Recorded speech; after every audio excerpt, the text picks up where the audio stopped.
appreciate. It's been a while, but thank you for your patience, and let's get into the video. Chocolate.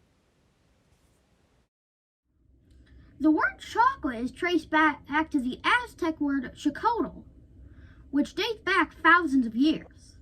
The name for the cacao plant means food of the gods. Chocolate originates from ancient Mesoamerica, which is modernly known as Mexico.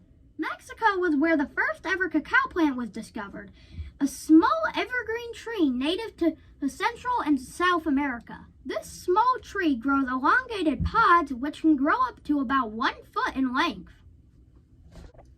Evidence suggests that we humans have been indulging in cacao products for thousands of years. The Mayans even used it as currency, and it was more than gold. I guess money does grow on trees. Joke time. Have you heard about the chocolate bar thief? He always had a few Twix up his sleeve. These pods take about 5 to 6 months to grow to maturity. They are then carefully cut off with machetes and then split open. Each pod contains about 20 to 60 oval beans and then a sweet white pulp. It's possible to eat them raw, but it would be extremely intense and bitter. The beans are then put into a wooden box for about a week, which is a process called microbial succession or fermentation. The microbial succession changes the taste, smell, and color of the beans. After the fermentation, the beans are then laid out to dry, traditionally from the sun. Now you might be wondering why I've been saying it as cacao instead of cocoa. Well, we're going to switch now. Cacao is actually the plant part of it, but cocoa goes right after it's roasted. Once roasted, the beans go through a process called winnowing, which originally was being put into a basket, then shaken around. The shells would then detach, and you would be left with nibs. Nowadays, it's done by a machine, which vibrates and the shells still detach. The beans arrived in Spain in the 16th century. They started grinding them up and then later adding sugar. Then they went through tempering. That crystallizes and it gives the chocolate its glossy finish and its smooth texture. Once they are tempered, they can be poured in the molds and sent out for packaging. Did you know the world's favorite cookie, the chocolate chip cookie, was actually created as an accident? In 1938, Ruth Wakefield decided to put chocolate chips in her cookie batter, thinking that it would make the cookie completely chocolate.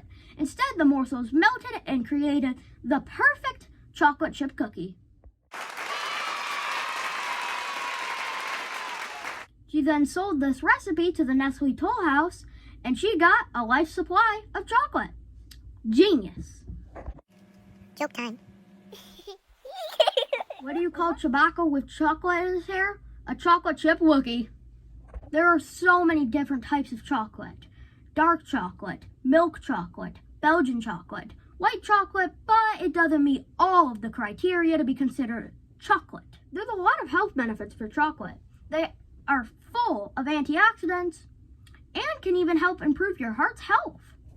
The amino acids in chocolate are linked to the production of serotonin, which can boost happiness levels and even make you feel in love. Joke time. Whose brilliant idea to put fancy chocolate in heart-shaped boxes?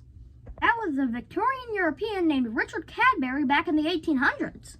These heart-shaped boxes displayed pretty works of art and could be saved to hold trinkets and mementos.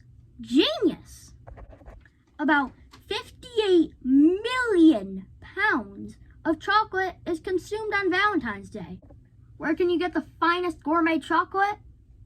Well, we met with owner Jeremy Lyles of Oliver's Candy in Batavia, New York. Welcome to Oliver's! They've gone for 91 years of operation and their candy is sold in 48 states. Joseph Oliver founded the company in 1932, starting off with blanched peanuts and peanut clusters. They use a special blend of chocolates to make their own signature flavor.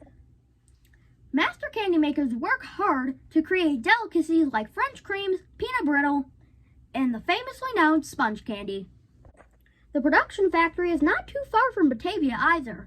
It's in Elba, and we even got to tour there, seeing all the special procedures and processes into making these delicious candies. Dripping the chocolate onto the candy. And it goes all the way down there.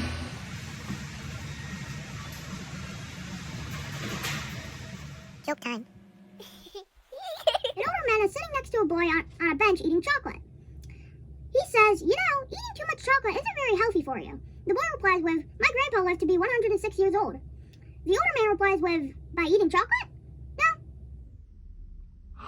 By minding your own business. Hope you enjoyed the video. Have an amazing Valentine's Day. And plus, you only live once, so eat as much chocolate as you can. Scientist out. Scientist out.